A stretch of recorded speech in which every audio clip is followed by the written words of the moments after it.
I like my sex life. I like my body. Like, It's terrible because you feel quite vain. Yeah, and then it's like so violating to have this thing come out of my vagina, and I'm like, Yes. and it's so impractical. My vagina is so small. Yes. The thing is so big. Yes, well, you know, I have to say to my friends who haven't got partners, I'm so fine. Oh, maybe a little one. Yeah, a little one. Look at the man's head, because that's what you'll be pushing out. I know.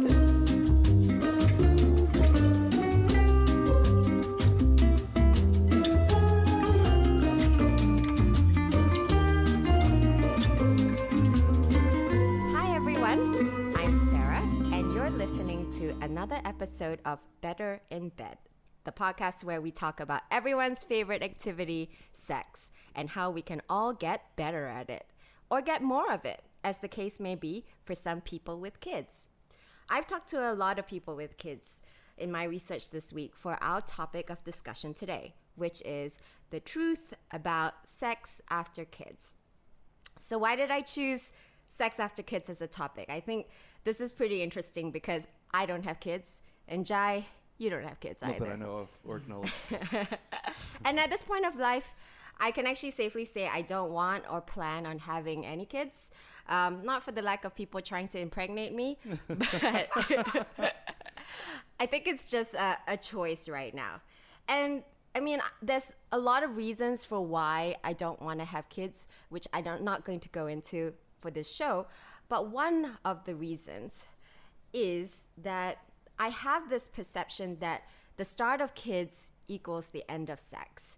And I'm not sure if I'm right or wrong in thinking about this, but for someone who's quite happy with her sex life and her body, I mean, the thought of, you know, these little humans coming along and just irreparably changing and ruining that it's very intimidating. And I've talked to quite a few of my friends with kids, and they told me, yes, we still do have sex, but it's different. And when I say, how different is it?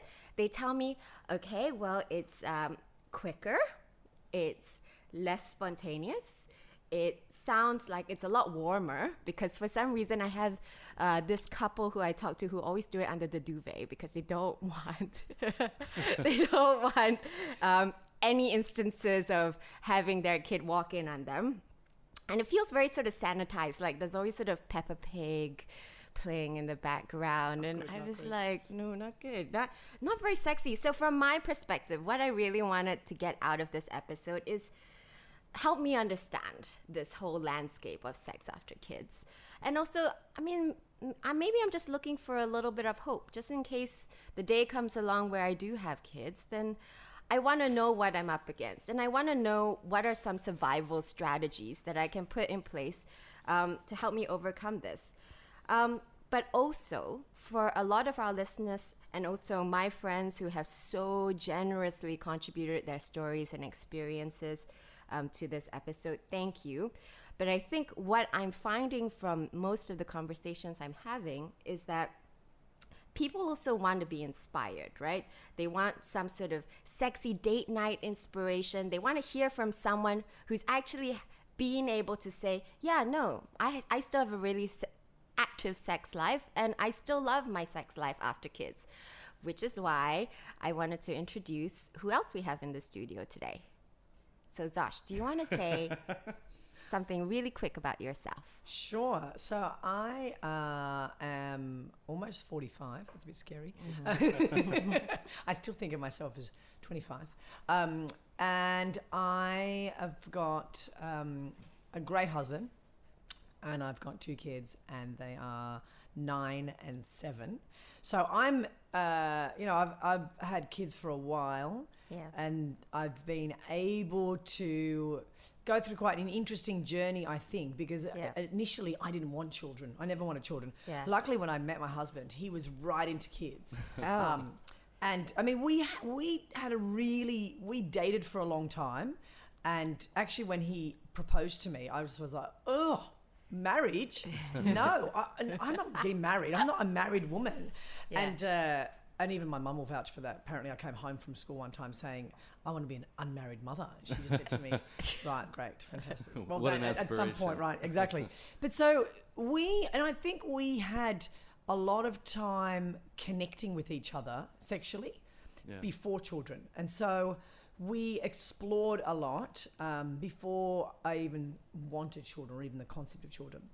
So I think we had years and years of getting to know each other and loving each other sexually and very active sexual life. My big thing about having kids was, I still remember saying to one of my girlfriends, I'm going to have stretch marks, my boobs are going to go, and the whole lot. And I think because I identified myself with having a good body. Yeah. I'm in the fitness industry, and people would always say to me, oh, you've got such a great body. So in your head, it's like, oh, I'm going to lose my body. If I have children, so I won't have any sex and I'm losing my body. I remember saying to a girlfriend of mine, oh my gosh, imagine the stomach after the baby. Like, what will it look like?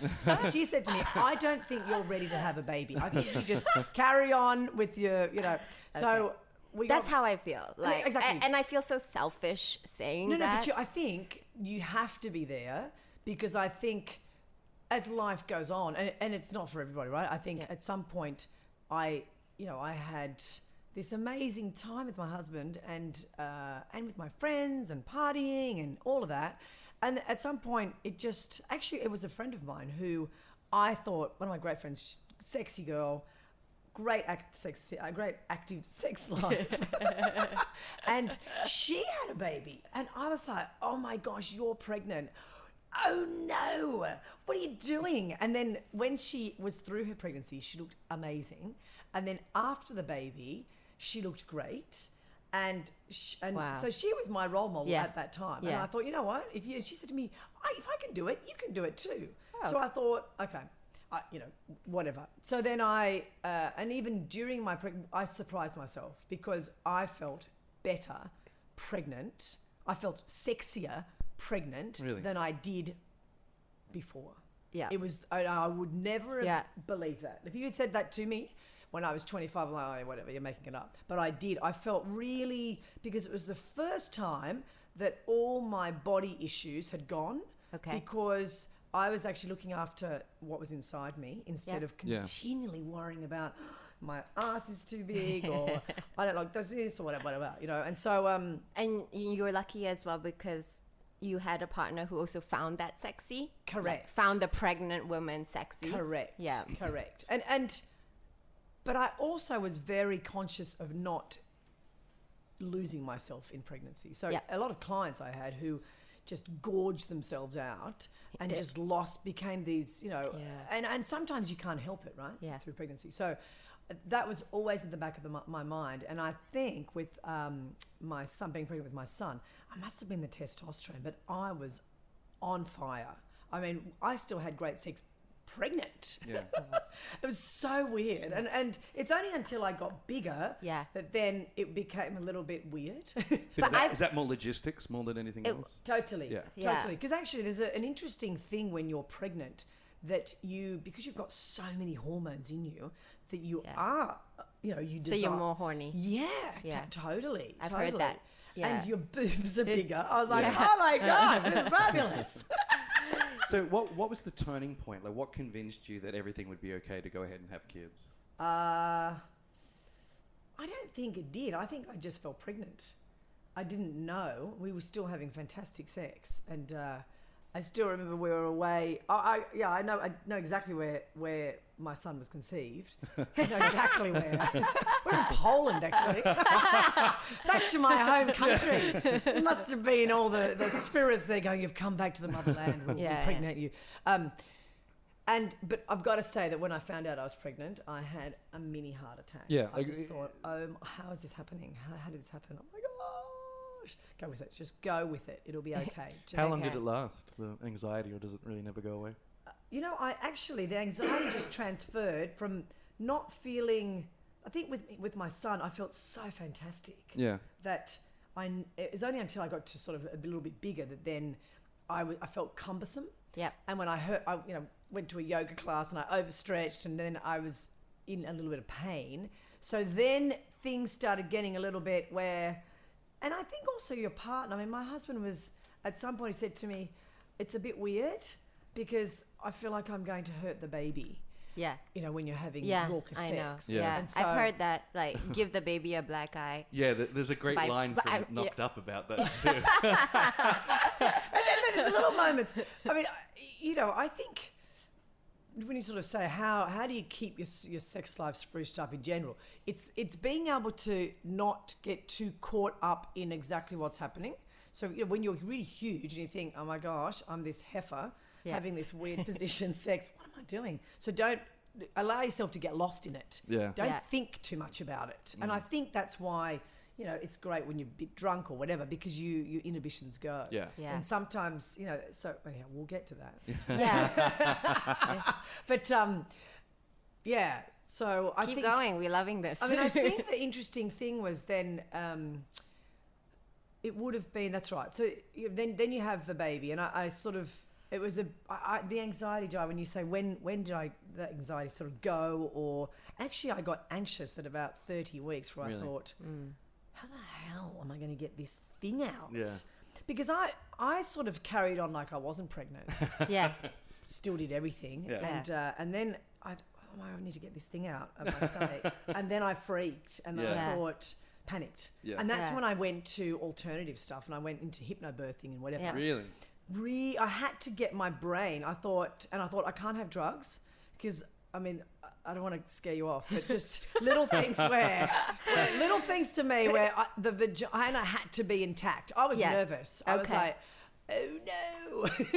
But the great thing is from that experience, because I really researched it. Yeah. I'm a little bit of a nerd when it comes to things like that. I was Yeah. like, right, I need to know everything about it. Yeah. I had this amazing midwife, and she said to me, don't stress, it'll be all okay. Okay. And being a fitness person, I knew the importance of pelvic floor, and I was Yeah. like, this is a muscle, I got to keep Yeah. it really tight. The Yeah. problem was, of course, then when I went to give birth, the doctor says to me, your pelvic floor is so tight. It's so tight. And Yeah. I said, okay.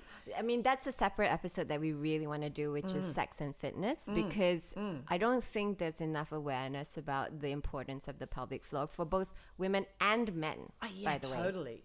Yeah. I mean, I could talk about that for hours, but So, Zosh, from what you're saying, it sounds like this idea of the start of kids equals the end of sex is not really true. I think when you have the children, when you have them, particularly babies, let's say immediately after you've had babies, there's definitely you have a time where the concept, I think, because suddenly you've gone from being this sexy being, and I always say it when I was pregnant, I was like, oh my God, this is goddess, and then I give birth and I think, well, Yeah. what the hell? Yeah. What happened? Yeah. Oh. Now the hormones are out of whack now. They're really out of whack. Yeah. Well, I mean, some women do say that they're very horny after giving birth, Really? Straight up? straight after.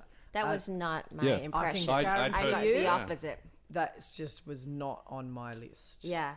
It just was. I mean, I think also, you know, for whichever way you give birth, doesn't matter. It's painful, right? Yeah. Afterwards. So Yeah. I mean, because I don't want. But literally, but the thing is, While Sarah sobs quietly in the she's corner. like, oh my gosh. Oh, God. And I said to a client that I was going to, you know, talk about sex and kids and babies, and she went, "Don't tell them the real thing. Don't tell them exactly what happens." And I said, No, tell us. I said, We need to know. Do you know? I mean, little Yeah. things like, you know, because I had a really tight pelvic floor. Yeah. So my poor child, I kept pulling him up and down. Oh, It's God. horrible. Squeezing his Yeah, head. He had like a full cone head when he came out. And then at one point, the doctor said to me, you need to relax your pelvic floor. And I said, oh, how do I do that? He said, I don't know. I'm not the Pilates teacher. You are. I was like, oh, rude. And then, what was amazing, I think because I was sexual before Yeah. and I was connected to my body and I was connected sexually, that I... Sorry, my cat's come to say hello again. She's very interested. That I think I then, through the birth, knew what to do. Right. Whilst I've had clients where I think, how the hell do you have sex if you don't know how do you know what I mean? Like, I think, my God, what kind of sex life did you have before? Yeah.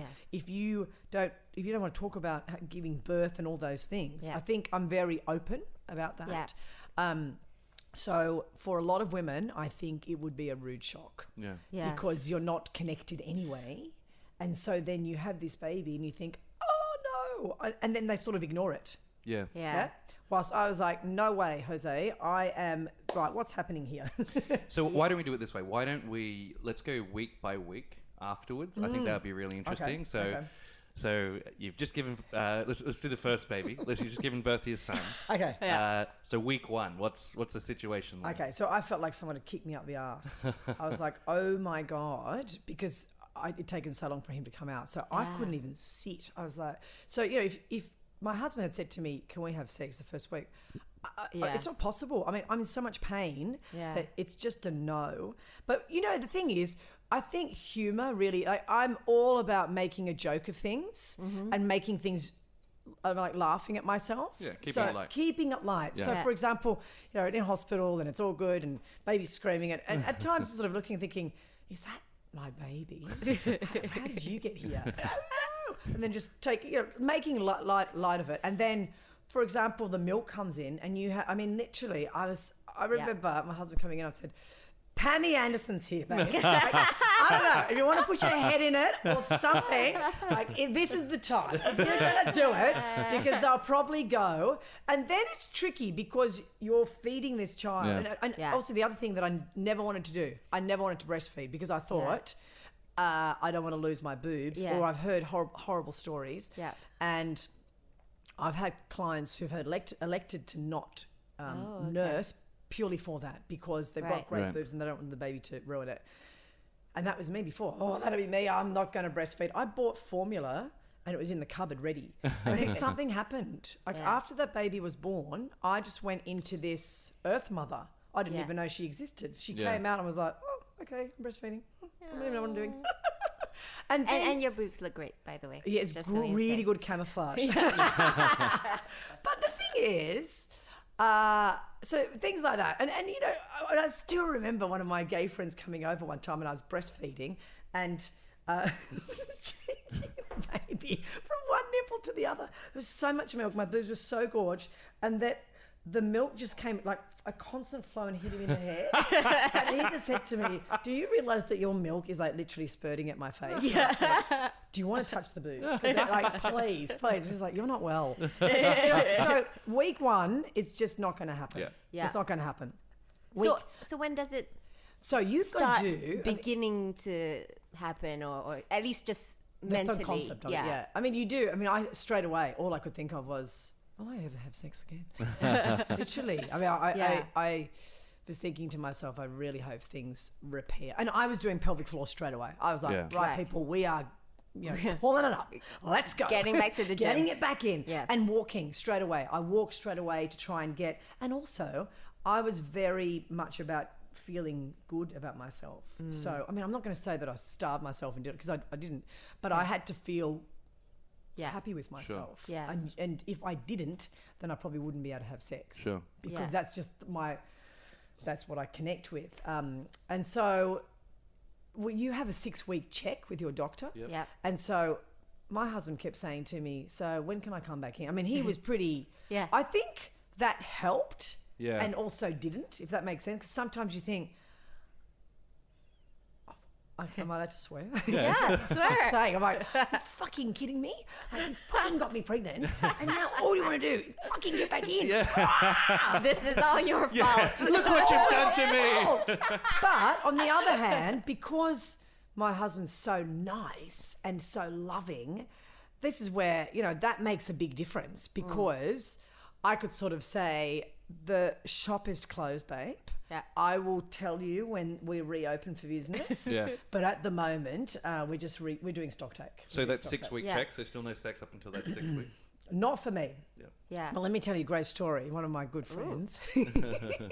So this is tell. we had very similar kids, similar ages, and I think maybe my baby was 2, my son was 2, and we went to have lunch. She just had a baby. I think he was 8 weeks. Maybe not. Maybe he was 6 weeks. Yeah, I think maybe he was 6 weeks. Anyhow, we sat down to lunch and I said, how's it all going? And then she said, I've got something to tell you. And I'm thinking she's going to tell me about a job. And she said, I'm pregnant Okay. with a 6-week-old baby. And I looked at her and I screamed. I screamed in the restaurant. I put my hands in my, head in my hands and screamed and went, Oh my I thought, that's gosh. just horrendous. Yeah. And then I just looked at her and went, oh my God, you had sex. Yeah. You had sex Right after. before you had the doctor check Yeah. and you felt horny? Yeah. Wow. Yeah. Wow. I'm impressed. And she said it was just one night. I'm like, Yeah. yeah, but still, I'm impressed with you. Yeah. That you, that you let him in. Good on you. Amazing. So what- Amazing. But then, you know, then they didn't have sex for like 2 or 3 years. So, do you know, this, because of course What happened on that one they night? had Irish twins, right? So you've got okay. 2 kids that are so super close. I mean, you're pregnant Yeah. and you're breastfeeding. Yeah. Ew. Yeah. Sorry. So then there's that other factor where, Yeah. so I think at 6 weeks I went to the doctor. I had a few complications, so I had to go and get a DNC, and Okay. so that stopped proceedings for a little bit, and it was a bit scary for a couple of weeks. And then after all of that had sort of died down, I think it was probably 10 weeks. Right. Okay. 10 weeks. And Yeah. what was like the emotional and physical response in that 10th week? Very tricky. I've got to say, the first time you have sex after having a baby, it's not great. Like, it's just, I think because for me, it was my headspace. I had to be in the right headspace. It wasn't that of course I was tired, but it's you can't get too cerebral about it. Yeah. I think girls just don't think about it Yeah. too Yeah. much, because if you think, then you can distract yourself from being Yeah. sexy again. So it was, it wasn't great, but then it was like, oh my God, I did it. Yeah. Okay, good, I can still do it. Back on the wagon. Back on the wagon. And the Yep. great thing was, because I also was concerned for my husband, because I thought, Yeah. have I stretched every day? And then actually, because we always talk about women, and I think it's quite interesting for the man, because I think it would be, you've got this fantastic tight vagina that you're working with, and Yeah. then suddenly, imagine if it doesn't feel the same. Yeah. Yeah. And then what Yeah. do you say to your partner? I mean, or what do you do? I don't know. It's tricky. It tricky, is tricky. tricky. So, yeah, girls, you've got to do pelvic floor. Yeah. When I was doing my research on this, I had one of the stories that was submitted by one of my friends. Well, she talked exactly about what you said. It's not just the physical demands of the actual birth and breastfeeding, but it's just also this idea mentally and emotionally that things are constantly being taken away from your body, especially when you're breastfeeding, right? Yeah. And then for the few precious moments you have to yourself, the last thing you want to do is really open your body to somebody else. It's like this primal protection instinct, it just kicks in and it says, no, like you need to protect your body for yourself. Yeah. Wow. Yeah. That's I really think, insightful. and I think the other thing is that I had the feeling that someone was always at me. It wasn't Right. that I was giving out. I had baby on the boob, here, and then you've got a husband here, and it's like, Yeah. I feel like I'm just this thing that people just want to have a go at. Yeah. Yeah. Just like, Take oh, things goodness from. sake. Yeah. Yeah. Yeah. And so, but that's you got to reframe the brain. You've got to sort of, because otherwise you can go down a very terrible spiral of thinking that your husband actually loves you, or your partner loves you, and they just want to show their love, or maybe just get get their their rocks kicks. off. Yeah. It's been 10 weeks. That's very generous, darling. I'm sorry, but I think that's what's helped us is that whenever I sort of get into, and I don't want to paint the picture that I'm this that had sex all the time or whatever. There's definitely times that I would be I can't do it. Yeah. Yeah. I'm too tired.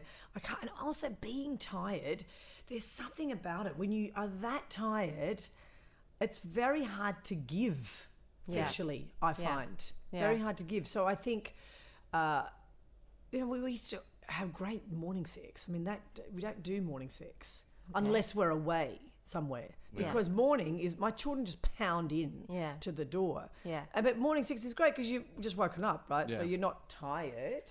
And so that's fantastic. But sometimes at night, particularly when you've just had Tired. babies and you've fed, Yeah.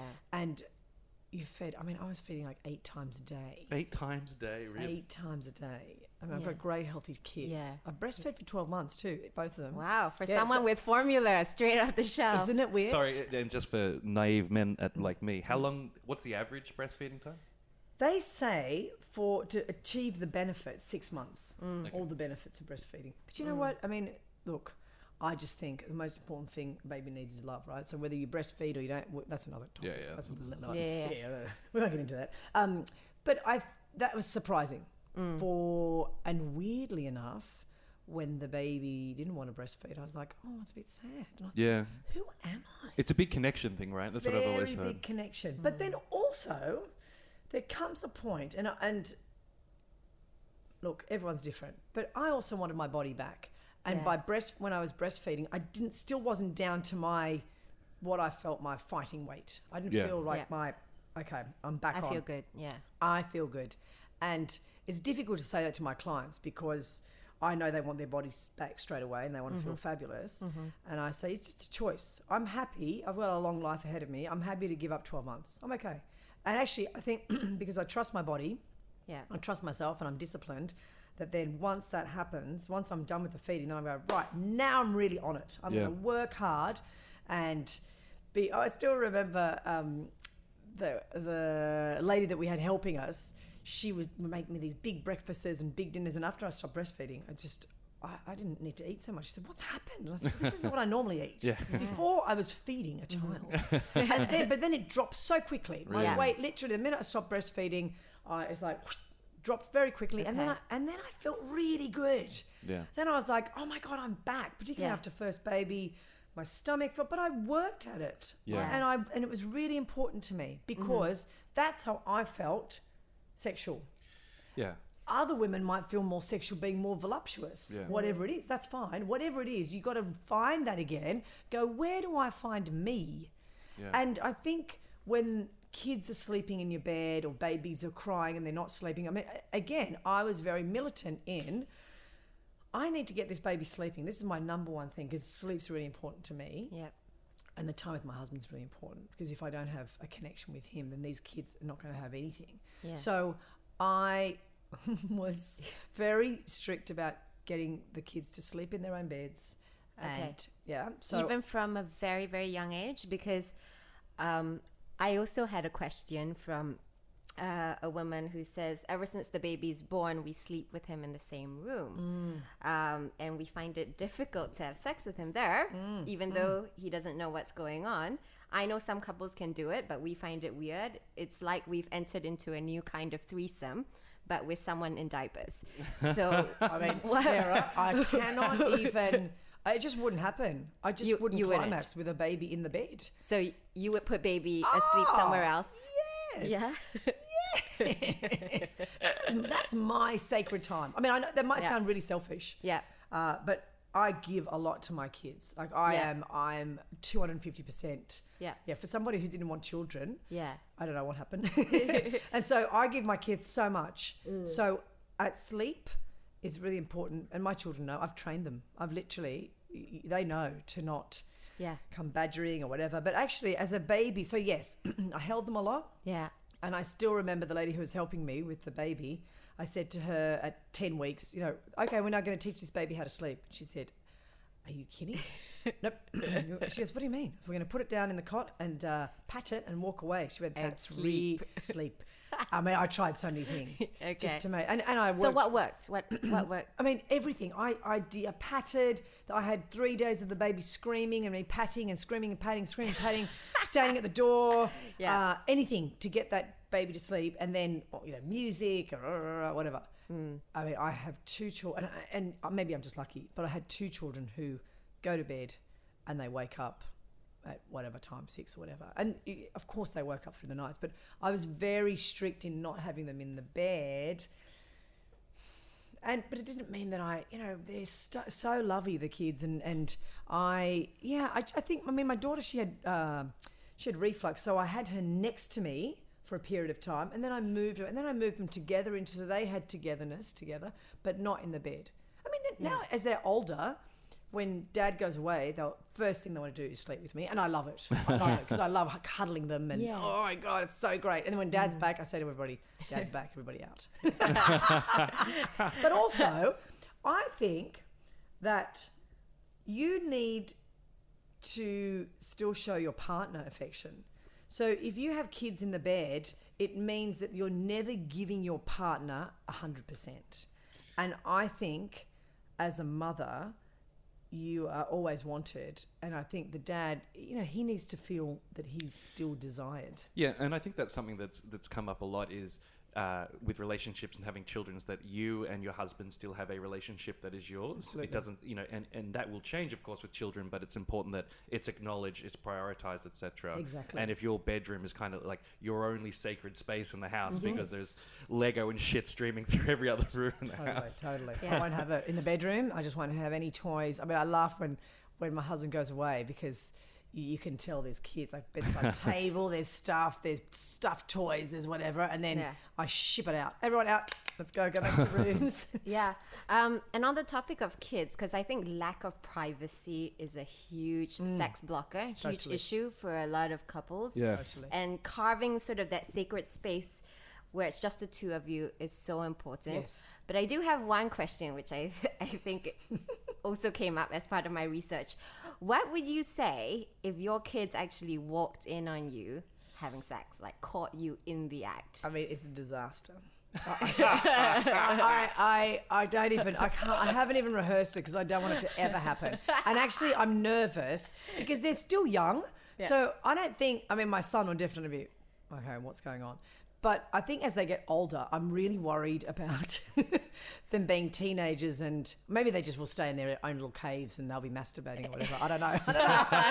In their masturbation In their caves. masturbation caves. I can just imagine you put an extension in your house. Children, this is the masturbation cave. If you're going to masturbate, put a tie on the door. That's quite genius. It's awful.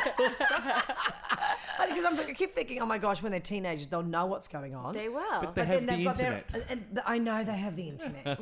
I know they have the internet, which is so terrifying. But I do think I don't know. If they walked in, it would be not good because I've kept this wonderful facade of being this wonderful mother, and Yeah. they'd be horrified. Even things, if you need assistance or whatever, you've got to make sure those things are hidden away so that you don't. You should. Look, at one point you have to. Yeah, I don't know what I do. I still haven't. Yeah. I've never seen you look so nervous before. So nervous. Yeah. I would be nervous. Yeah. Because I think I've painted a really nice picture of myself, and they would be horrified. Mum, But my I feel- legs over your head. What are you doing? You told me Pilates was I think what I might try and do is just pretend that Dad's throttling me. Yeah. Little strategies. I always lock the door. And when you're, choosing apartments, you choose the bedroom as far away. That sounds horrible, doesn't it? Yeah. Sometimes you can't. Wherever we've lived, the bedrooms are right next door. Yeah. But I also had another sort of survival strategy that was submitted by one of our listeners, and they said actually this idea of sneaking around, not being caught by the kids can also be kind of sexy, right? totally, yeah, So totally, make that, totally. turn that frown upside Yes. down and make it a plus, right? Correct. Try to find like secret spots in the house near the laundry room, on Yeah. top of the washer. Yeah, to Yeah. be honest with you, that's gone. Okay. Sorry. Just reminded me. I'm like, oh yeah, that hasn't happened for a while. I think the very rare, we always have somebody in our house, Yeah. which is quite odd compared to what we used to. Yeah. And I think that's probably the first thing when you think, oh my gosh, I've got the house to myself. I can have sex anywhere. But with children, that's really tricky, and I think... you sort of nighttime becomes a thing, whispering, which is quite funny, and then trying to sort of all that role playing, I think, really helps. Yeah. Yeah. When I sort of said to you, you've got to reframe. I've spent a lot of time, or a lot of moments in sex where I just have to go, I feel tired, I don't feel fantastic, but I've got to try. And actually, if you can reframe and make your mind think about it, then suddenly you will feel better and you will feel Yeah. sexier. I think it's like going to the gym, right? Sometimes you're just absolutely not in the mood, Yes. so tired. Yes. But then after you go to the gym, you're like, no, I felt Yeah. great. Oh my gosh. And let me tell you, I think because sometimes when you don't have sex for a while, and to be honest with you, there are times because I think also it's getting older. Yeah. I think, back to my times when I was in my 20s, I'm like, what was I doing? Well, that's interesting. So yeah, going back to like at that 10-week point, you mentioned you mentioned three things. I think there's three themes are really clear. It's the relationship with your husband. It's about a mindset, and it's also about your physicality and your Yes. physical Yes. presence. What kind of happens after that 10 weeks? So 10 weeks, you're kind of there. You're like, okay, we got one out. Yes. We're good. Yes. We're good. What comes after Yes, that? Like, it's so a really great question. And I think that then you have to, at that point, you have to schedule it in, which is a bit sad because you've gone, the spontaneity is gone because you're so mechanical about the things that you need to do. So you have to feed, you have to do this, you have to do that. I mean, the other thing that was interesting was because, of course, my doctor was saying to me, you need to have contraception. And so I was like, really? And so I didn't want to have contraception again. And we've never done condoms Okay. because I find them awful. Yeah. So I was then saying to my husband, you need to do the withdrawal method. So then we had this funny... the withdrawal method sounds very scientific when you say that. Pull it out like you're 16. Pull it again. out, literally. And it was hilarious. And so we did that for a long patch, but we used to make a joke of it because I used to say it's as if like we're in a porn film. Yeah. So then we created shot. this. Yeah. So then we created these like weird. I think it's the imagination where we'd have. So we'd also created names for each other. Where I was this like porn queen and I had this porn name. So often, he'd say, is so-and-so coming tonight? And I said, That's fantastic. she's not coming. She's out. She's totally busy. And you have to schedule time with her because she's very popular at the moment.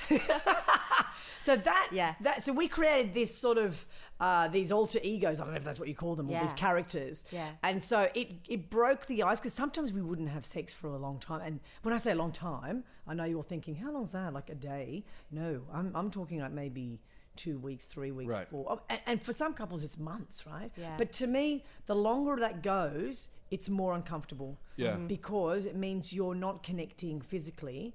And I do believe that we, as humans, that's what we are made to do, right? So I do believe that I don't want to say you have to have sex, but I think we're kind of biologically designed, Biologically even from a designed. neurochemistry point of view. The way your body responds to physical interactions, whether it's Totally. sex, touch, or anything else, Totally. is completely designed Yeah. to do one thing, which is Totally. reproduce, etc. exactly. And Yeah. I think there'd be times that you'd be tetchy at each other, and I have this great girlfriend from New York, and she'd say to me, you just need to have good sex. That's what it is. You're angry because you haven't given it. And when you say when you're talking about the workout, when you have sex, where sometimes you don't feel like it, and then you do it, and you're like, oh my God, thank God. Firstly, we've had sex. Yay. And, oh my God, I feel really good. And I'm connected to you again. And then the next day's better because you have gone somewhere together. You've shared, I don't know, I have this thing where if you both have an ecstasy moment together, that then you're connected again. Yep. And I think these connections are really, really important because when you miss out on those, then there's so many other factors. So we had these role plays of these characters and it'd be hilarious. Or, we'd have these signs that if, someone does this on your arm that it's time to... Secret signals. Yeah. Secret signals. And that's great because, I think what we were talking about in the last episode was about communication and how important that is. So just learning all these other communication things, I'm like, oh yeah, like it sounds so simple, but I guess unless you're conscious of it and you're framing it And like you that. have to, because sometimes I think with kids you're tired and there's so many things and sometimes it all just gets too much and sometimes you don't like your partner because they've been out and they've been doing, they've been having a great time or whatever, and then you're at home, you're like, ugh. Yeah. And so you get, like classic thing I find with married couples is that, the partner will go out for a bender and then the partner is pissed off because you've been out having a great time. Now, so the reality is you're pissed off because I want to have that great time with my partner. And then you're out having it with someone else or other people. Yeah.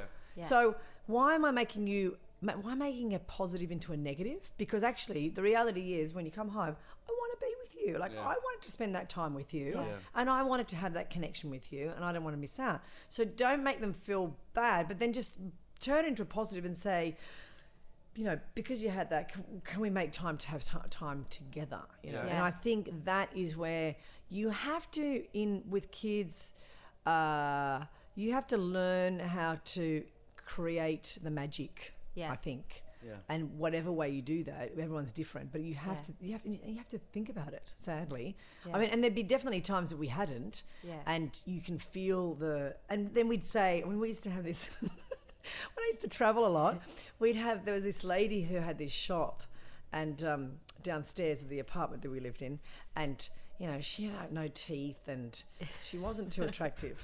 And how are these things connected? And so one day we asked her into the bedroom.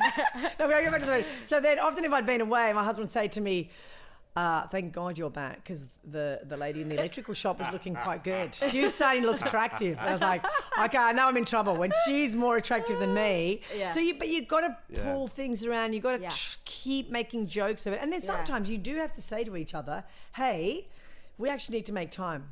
Yeah. So last question, I think, from a lot of the couples that I talk to with kids, and I'm going to turn this question to you, Zosh, is especially after you've had multiple kids and where scheduling the sex now becomes, you know, more of the norm than maybe before. Exactly. What are some sort of sexy date night ideas that we can maybe use to sort of excite and inspire, you know, some of the couples who are listening to this show who want to have sexy date nights, but maybe because sex is so far down the list with you know, routine and practicalities and stuff, and they don't really have the time to think about it. Do you have any? I mean, I think what would be great is to send your children off somewhere. To a farm. To boarding school. To a farm. Some kind of labour farm. Go and Clearly, when working. Clearly, this is age dependent on your child. Please don't put your infants outside. Yeah, there's these babies like in the middle of a field. Oh, what happened? Oh, yeah, I had this talkback show. So, but I don't know if you've got family or you've got friends, or you beg and borrow and just say, and then do something that you used to do when you didn't have kids. Like for my husband and I, we love going out partying and dancing. And, you know, there's nothing better to go out dancing and then coming home and then, you know, having great sex. And to do that knowing that you don't have to wake up at 5:30 in the morning when you've just got home at 5 is really refreshing. But clearly we're very lucky here in Asia, right? Oh, because exactly. we have helpers. But, you know, but not everyone has that luxury. No, and I think back home, I would then ask for help. Like I would either with family, so that someone can. I've got friends who they drop their kids off. I mean, my mum's not able to look after my children, either my husband's mum.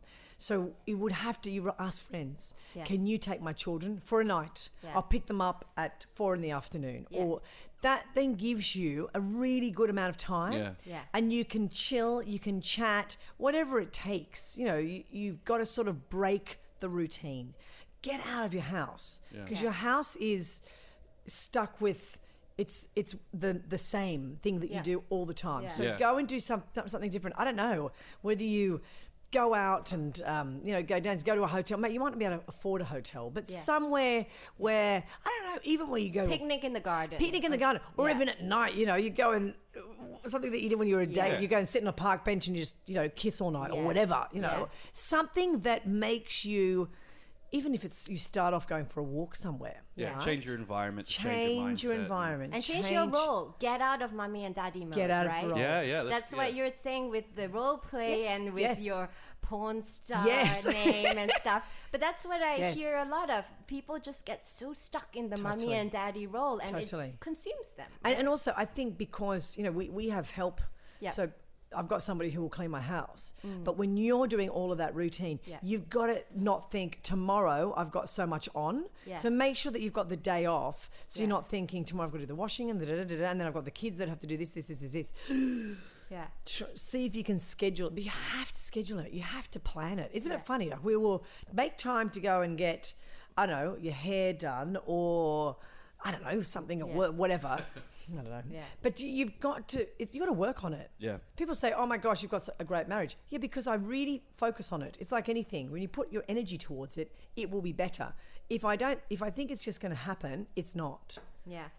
And revisiting something that you did maybe in the early days of your relationship, you know, whether that's sort of sexting or sending naughty pictures, not wearing underwear for the day, whatever. I mean, things that you used to do that sort of bring back the spark in life, that's so critical. And you have to not think that you're being stupid either. Because I think as you get older, you think, oh my goodness, that's just tragic.